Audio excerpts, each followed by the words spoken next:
Christine Kaszubski is the Chief People Officer at SalesLoft. And for those who haven't been in the SalesLoft office, there is a vibe and energy that is very electric.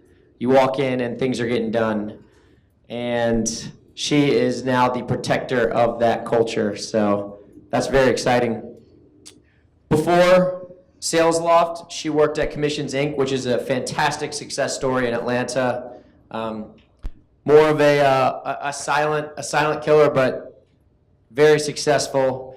And even before then, she worked at Dunkin' Brands, formerly Dunkin' Donuts. Love that coffee. It takes me about 2 hours to finish it. And today she's going to be talking about the value-based approach that SalesLoft has and how she, with SalesLoft, is focused on hiring, retaining, and building one of the best and diverse cultures in Atlanta. And when she's not working, she's raising 2 daughters and also focused on women in technology, organizations, and leadership. So let's give a big round of applause to Christine. Thank you.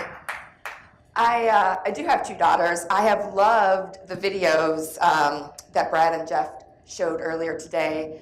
My daughter's just a scotch older. They're 14 and 18, and they're also on fall break right now. So if I was to show a video, they'd be napping, which would probably not be applicable to today's conversation.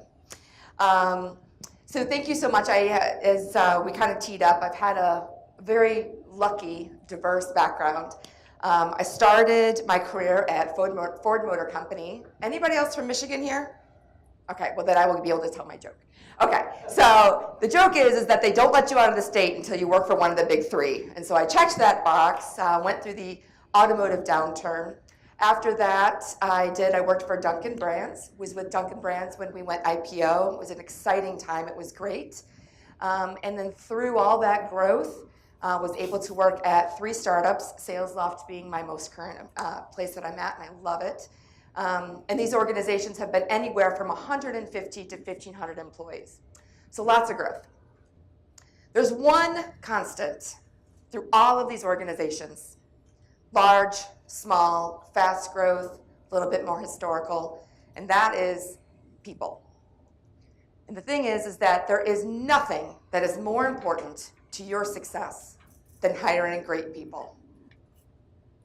And the thing about it is that Jonathan teed up, which I couldn't have asked for anything better, that was so great. Hiring is hard. It's a big challenge, in particular when you are at this growth phase. And the thing that's even harder is hiring great people. Hiring great people is brutally hard. And yet when you think about your success and how these individuals will contribute to your business, there is absolutely nothing more important to success than having those right people on your team.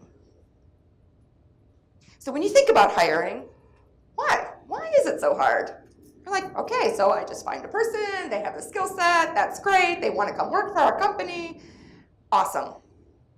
Well, part of that challenge is the fact that we're focusing on skill set, when in reality, it's all about fit. And I know that probably in conversations that you've had with other people, you're like, gosh, I really, really like this person, but it's just, they're just not the right fit. Fit is a legitimate term when we think about individuals within our organization.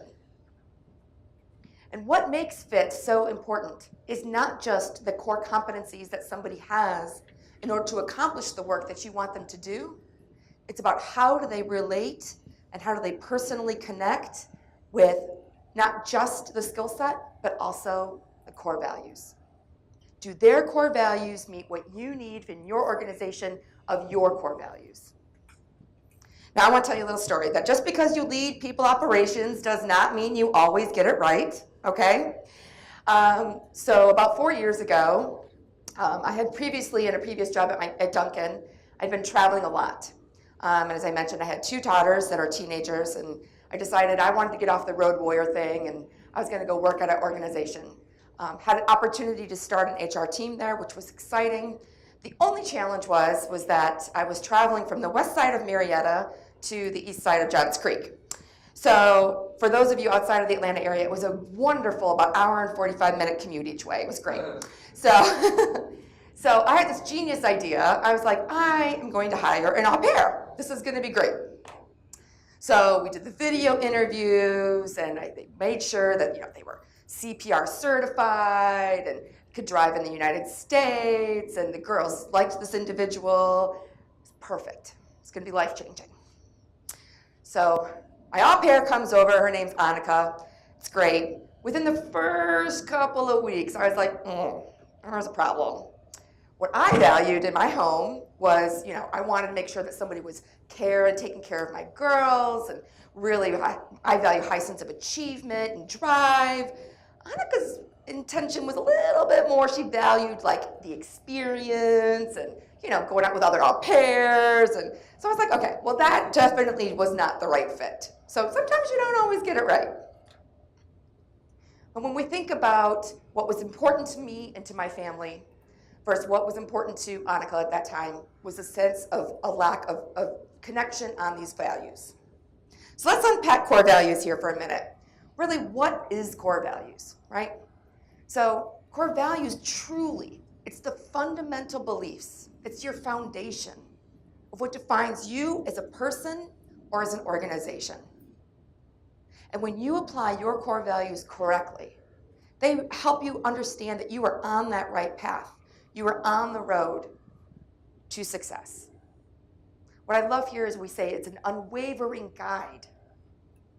If you use your core values as a filter through every single decision that you make, you cannot make a wrong decision for your business. And that includes hiring. So how does that show up in the hiring process? When we think about a traditional hiring process, Sales Loft does these 3 steps. We create a performance profile and a job description. So you have to define what you're looking for in order to find it, right? Next step, very traditional. We go through a recruiter screen. That person then weeds out the B and C players. A players get passed along to the hiring manager. They do a hiring manager screen. Pretty traditional. But where Sales Loft takes the next step is all these steps. The next step after that is a top grade interview. Top grade, I am the biggest fan of this process, and it was something new that I experienced coming to Sales Loft. It's a chronological review, usually starting at the college years, going through all of your career progression with a candidate that helps you understand the decisions that they made, why they made those decisions, what were the goals they had, and did they accomplish those goals. Mine lasted 2.5 hours. They're usually not that long. I just have a little bit more tenure in the career department. Then we have a peer interview. That's where other members of the work group, the functional group that this person will be working with, will be able to talk to that candidate, and then that candidate will also be able to talk to people that they will be working alongside with. Then we go through a core values interview. This is where we talk to the candidate specifically with questions that are geared to determine their fit against our 5 core values. Then we do reference interviews where the hiring manager calls all the references, not the recruiter, to get firsthand knowledge of what this person is communicating about this candidate that was referred to us. And then if they manage people or are a leader, then they also speak with one of our founders. So it's been said, Sales Loft, we don't have the shortest interview process, but I can say that it is a key definer for who we are. And what I'd like to do is unpack this core values interview process in a little bit more detail. So when we talk about core values, what this is not is for these core value interviewers to determine fit for the role. What it is everything about culture fit. So the team setup to begin with is crucial. We have 10 sets of core value interviewers on a team of 2, 1 male, 1 female. They are anywhere from about 2 years of tenure plus, and then the other member is about 6 months tenure plus. They have to be nominated. They are interviewed by myself and one of our founders, Kyle or Rob, and then they have to go through training. So being a member of the core value interview team at SalesLoft is a big deal. From there, they get training on all of the questions that we have already created that tie back to each one of our core values. As an example, one of our core values is glass half full. This does not mean I am positive all the time. It does not mean that I am just a generally happy person. It means that I am going to approach things in a positive manner. And when things get hard, because they will, I'm going to take a lesson from that, and how do I positively apply that to the next thing? So we ask questions such as, what was the biggest challenge that you overcame, and how did you approach it? We ask questions about, when you were with a team member and they were negative, how did you approach that? These are real life examples. We also have things that go to bias towards action, right? So we want to be action oriented. We want to be making sure that we are moving forward, sometimes even if we don't have all of the data points figured out. So when you were on a project, talk to me about a time that you were the leader and then you were the follower, and how did those work differently for you? When you wanted to have a goal, what were the steps that you took in order to achieve that goal, personal or professional? All of these things can help us understand, where do they connect and how is that fit for the candidate and the organization?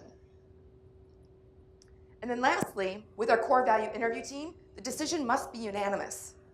So both members of that team must agree that yes, we feel that this person is a fit, or no, they are not. And if they are not, they don't move forward.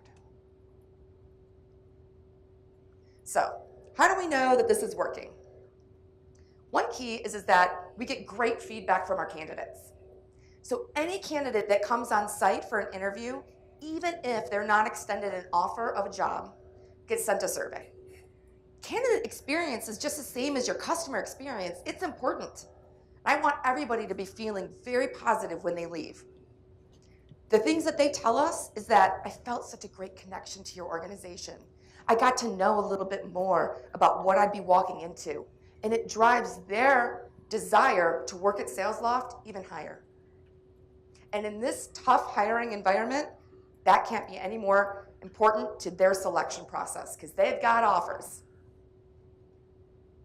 The second part is that it's become part of who we are. No one is exempt. I went through a core values interviewing process.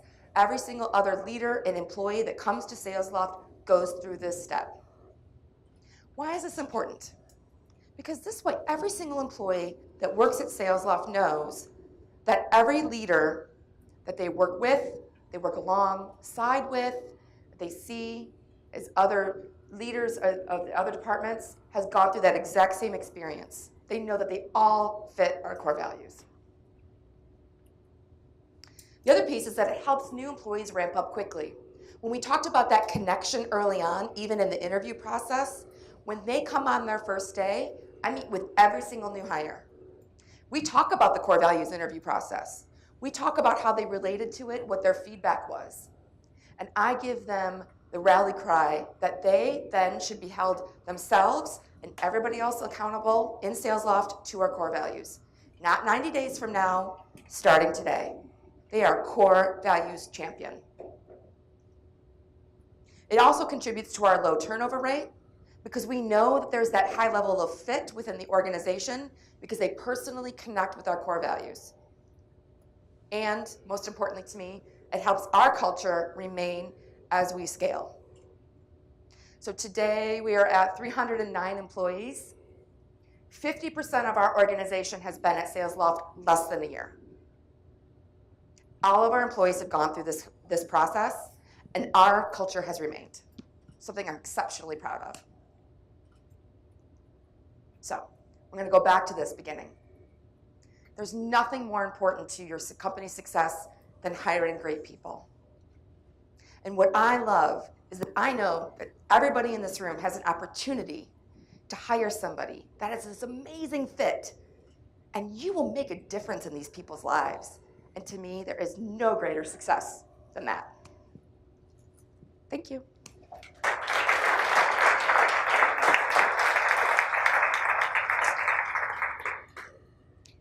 fantastic. Got one here.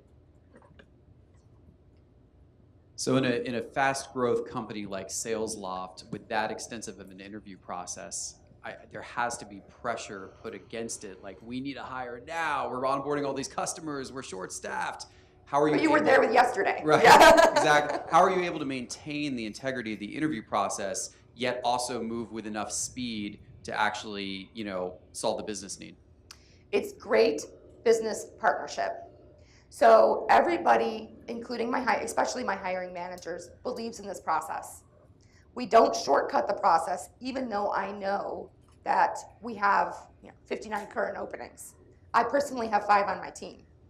And we know how important the process is because of all the results that we talked about, the impact that it's making. Therefore, they're committed to quickly moving the process along and understand that means that we have to make flexibility in schedules. That means that we know that when somebody comes on site, that's going to be a 3-hour block, that we need to fit other people into that for the different phases that goes through when they come on site. And sometimes it involves a little bit of juggling, but it's the commitment of the hiring managers that makes it possible. Mm-hmm. Do you find in the job market here right now that you have to skip steps in the process so you don't lose good candidates? Like I've lost on a recent hire. I lost 2 really good candidates just because we were trying to be more deliberate and we just weren't moving fast enough. Do you have the same issue? And if you find someone on the first interview that's awesome, would you skip a step or would you skip multiple steps? I would not. I am wholly committed to the results that this process has shown. And you're right, we do lose some candidates because our process is long. But what helps with that is that we fully communicate to our candidates on the very upfront that says, this is exactly what you can expect if you go through our entire process. We don't want it to be shy about the time and the commitment that takes. And the other thing that I've seen, in particularly recently with the challenging talent market here, is that when they know the entire process and then they come in early and they get so excited, there is this buzz that you just get coming into SalesLoft, and I love it so much. They're willing and able to make the accommodation to go through the entire process because they're committed to wanting to work there. Hi. So I work with a lot of early stage companies. They're 5, 10, 15 employees max. And many of them don't have their core values defined. Many of them hardly even know what the hiring process should even look like. What do you recommend to companies that are just getting started? They know core values and culture is so important, but they struggle with defining it. Yeah, there are a lot of great processes out there that you can utilize in order to define your core values. There's actually an article in this month's Psychology Today that you can use in order to define your own personal core values. My lucky girls and we were on vacation. I'm like, oh girls, we're gonna do this because this is what it's like to live with me. And so, so you can utilize that same process as an organization as well. But I cannot emphasize enough that it is never too early to define your core values. Again, what is the definition of core values? It is the foundation on what you build upon. And having that strong foundation early helps to generate greater success because you're able to define fit earlier on. Yes.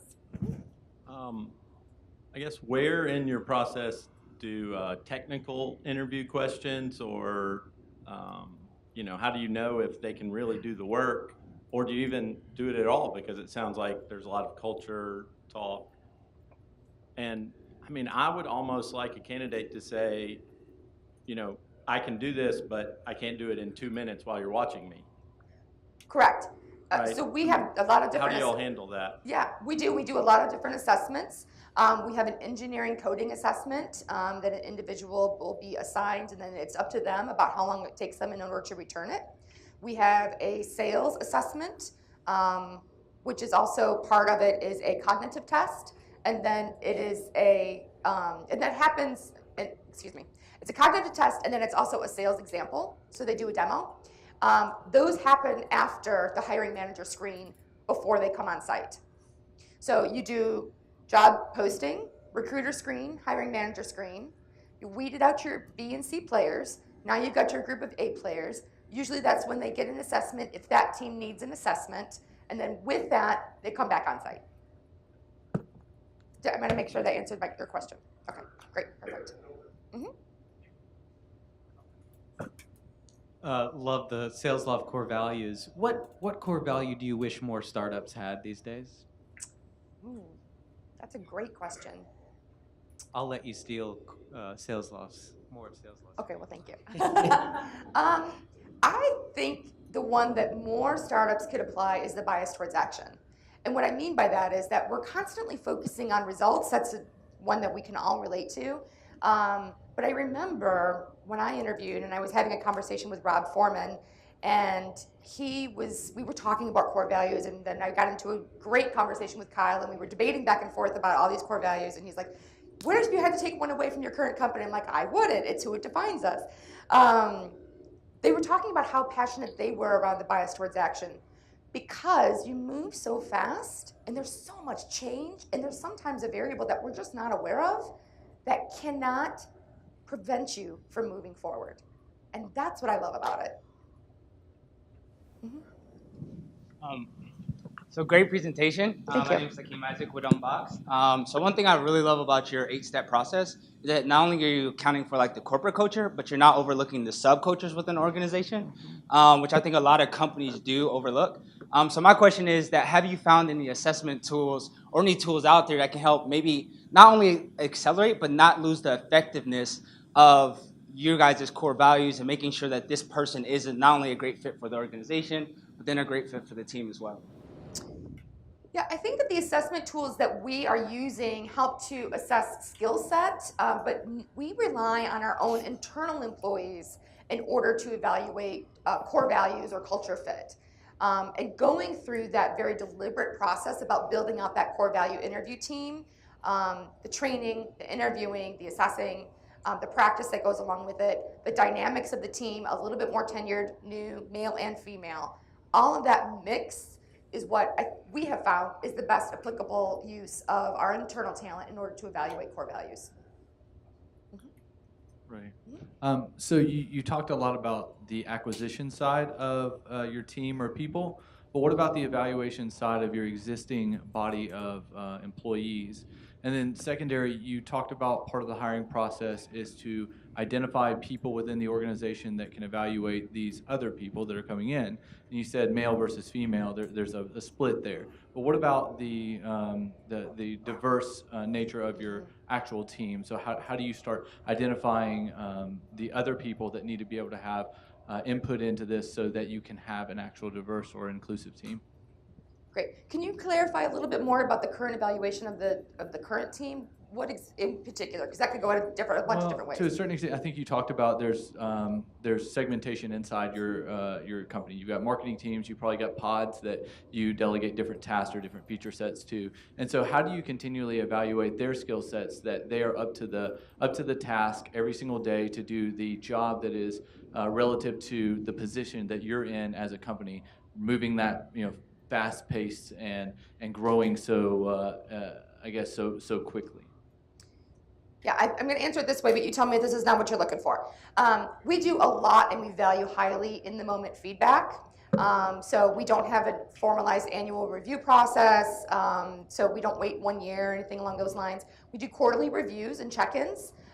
In addition to that, we do a quarterly OKR process that helps to evaluate what is most important for us to accomplish in that quarter. And then therefore, we're constantly having a pressure test and a review against how we're trending against what we have already identified are our goals. So yeah, okay. And then you had your secondary question?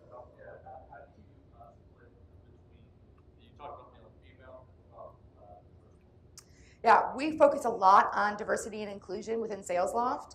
And for that, we do a lot of training. We have a lot of conversations. We do things such as unbiased recruiting training. We do a lot of conversations that talks about what is inclusivity. So you have diversity, which is how you bring people of different background, thought process, all that onto your team. But inclusiveness is really about how does everybody feel they can bring their best, genuine self to work every single day. And so we holistically and organically have a lot of those conversations so that those individuals that are part of the peer evaluation or the core values evaluation have kind of got that already ingrained into them, in addition to the other additional training that we provide. Can I throw out another approach, untested? Get Sure. your point. Why not just simplify it and say there are certifications and there are assessments that the performance of which will reflect skill levels. You take the top 5 performing people, the hiring manager who's going to be responsible for their performance interviews them. He or she makes a decision. That's who they hire. The hiring manager is responsible for the performance of the people they hire. And leave everybody else out of the equation. I don't think that would be mirroring what our culture is, which is a very inclusive culture. And I would say that we had somebody that was pressure tested, doing an assessment first, even before a recruiter screen and an interview. My pushback to that is that when you can have a recruiter that is, they are front lines, man. My recruiters are the ambassadors of SalesLoft to all candidates.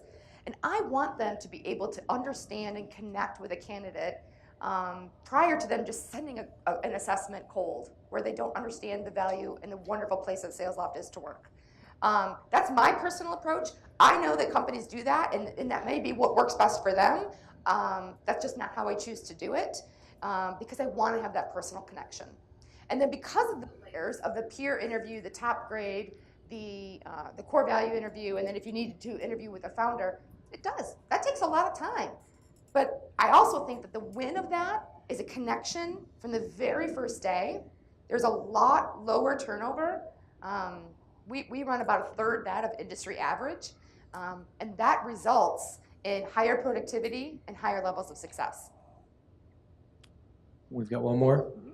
Hey, thank you so much for your presentation. Very valuable. My question is very quick. What position do you guys hire for the most? People operations. No, I'm just kidding. Right now we're hiring most engineers and prod dev. What about the sales team? How often do you guys hire for sales? We are always hiring for sales as well. Because of the growth, we have a lot of internal promotion as well, and so a lot of those positions open up. But if you're asking me today, pulse check, what do I have the most need for? It's engineering and prod dev. Let's give Christine one more round of applause. Thank you so much.